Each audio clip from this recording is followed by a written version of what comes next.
Hello and welcome to the Bridetender podcast. I'm your host, Estee Levin, and I'm here to tend to the brides like I tend to the bar. So mix yourself a cocktail and let's get ready to discuss all things weddings.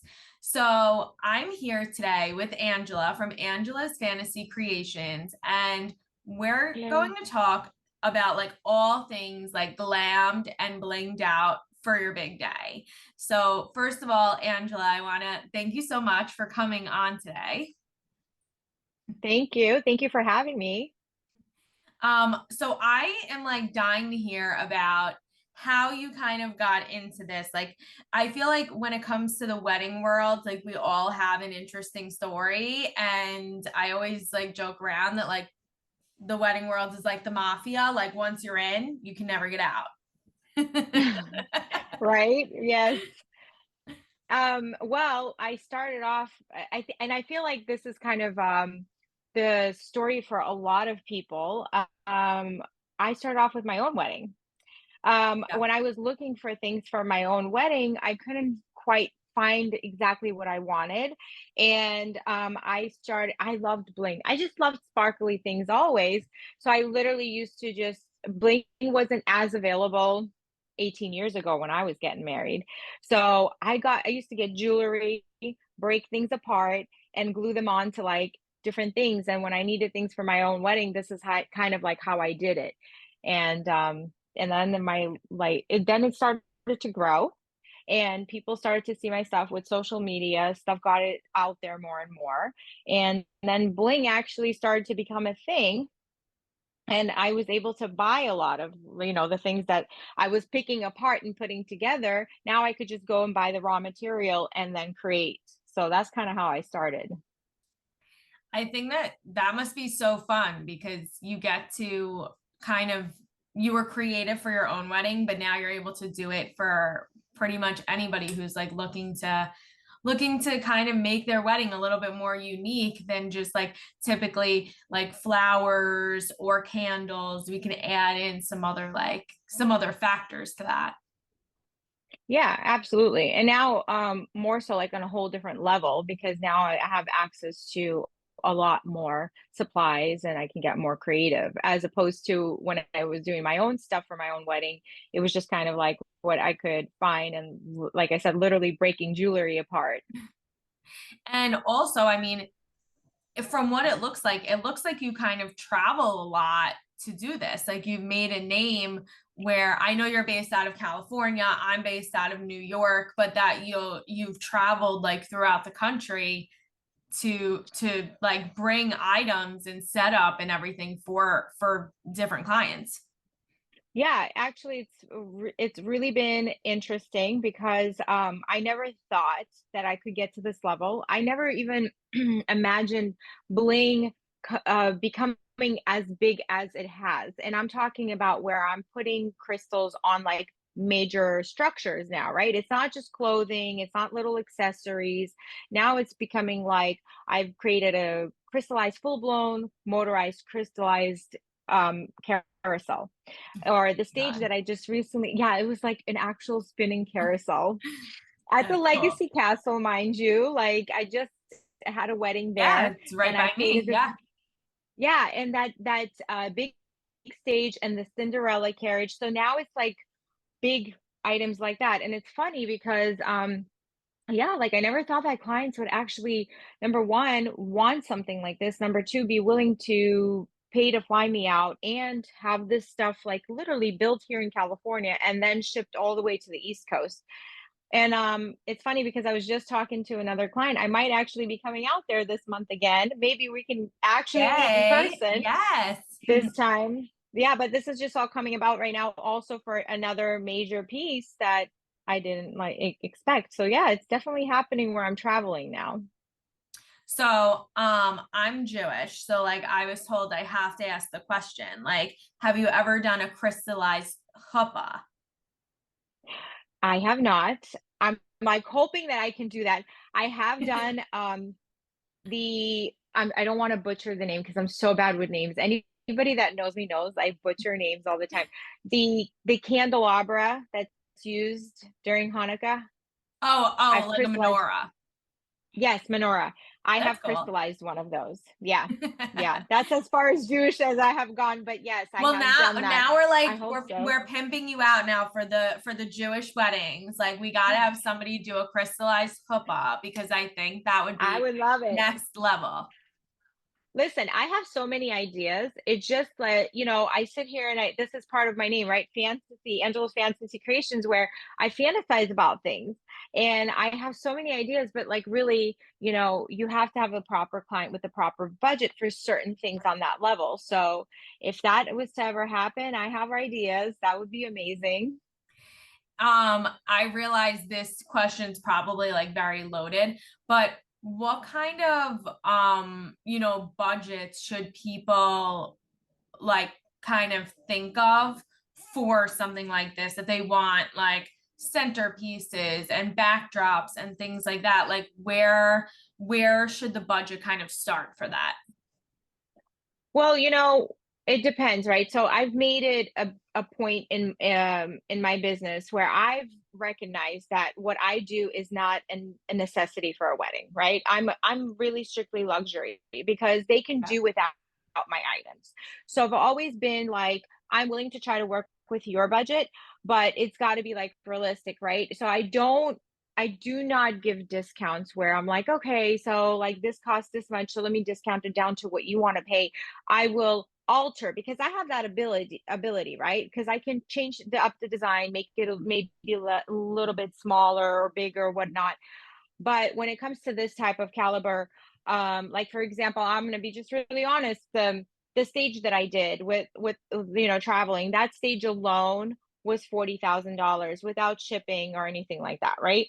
It Right. was so it depends on what the client wants, and that was just for that particular item. Um, Something where I'm traveling and I'm having to leave, and I have to open up my schedule also where I'm leaving and I cannot take certain orders, you know what I mean? I have to factor in all Right. of those things Hmm. because I do take pride in the fact that I am working on my items myself. Like I crystallize the stuff. I've tried where I've actually, outsourced certain things. I'm just very particular about the way things are put together, and maybe I'm a control freak when it comes to this, but I rather, open up that window for myself to do it on my own and make sure that it's done right rather than outsource that work. So I yeah. also feel like in this line of the business, you kind of like to work in this field, you kind of like have to be a control freak. That's just like it's Yeah. it's like part of the it's part of the job description. Like we're perfectionists, but not only that, like we're creative, so we want things to be like absolutely perfect when we put it out. Yeah, yeah. I mean, and I feel like you have to in a sense, right? Because this is a type of business where you are going to constantly you have to attract people to you. You got to constantly do something, put it out there where it's bigger, newer, better, prettier, and because there's so many different people that could do the same thing that you're doing. And then realistically speaking, this is not like, 9 to 5 job where you're going and you kind of have a secure paycheck. So you have to, the type of work you put out there, it's got to be quality. And for me, for example, I like crystals pushed together. I don't like spacing in between. I don't like to see the glue you know what I mean? Like, I've experienced that where I've outsourced stuff and I'm just like, no, I would be embarrassed to say that I made this, you know? So yeah, Yeah. absolutely. So now I want to ask you because I feel like you've really like blown up on like social media. Like your Instagram is like is, pretty like you have a lot of followers and like you have a pretty big audience. Like um within the business, like is there anything else that like you're up to right now or thinking of or things like that that you're like you know, trying to expand on? Yeah, actually, as we speak currently, I just had a wedding yesterday that I have expanded to doing centerpieces with crystals. So I've kind of like my mentality was, when I first started making this stuff, it was like on a smaller scale. I literally started off with like party favors, right? And then building up, and then card boxes, because in the Middle Eastern community, I'm Armenian, we need card boxes, and usually they would be these little small things that people would have some grandmother assigned to watch so nobody takes the Yeah. money box. So I did something big and grand, and then that's what kind of like started to put me out on like social media. People were like, "Oh, what is this? This is big. It's a bird cage covered in crystals." And then I was like, I realized that okay, people are taking a liking to this stuff. So then when I started to add on, right? I did more money boxes, and then I was like, okay, let me do a sweetheart table with crystals. Let me do pillars. And so I started to think about every aspect of the wedding and how can I add crystals. So now it really has become like the very last thing that I haven't done is centerpieces, and I've had people constantly ask me for this. So I just had my first wedding yesterday where I added, I have crystallized centerpiece stands and everything, so that I did my wedding with all of those centerpieces. That's awesome. Yeah. I'm a big like believer that like they're like something that you've used in the past, you can use again and like really kind of, make it different than what it was the first time around. I was bat mitzvahed back many years ago, but those same stands, like I use these stands. I use the same ones for my wedding and like we spray painted them Mm-hmm. and we like changed them up How and cool. it's one of those things. It's like I'm a big fan of like I like the DIY factor also. I think like Yeah. there's nothing better than that because it's unique. It's very like special and custom to you that Mm-hmm. you really just can't get, anywhere else.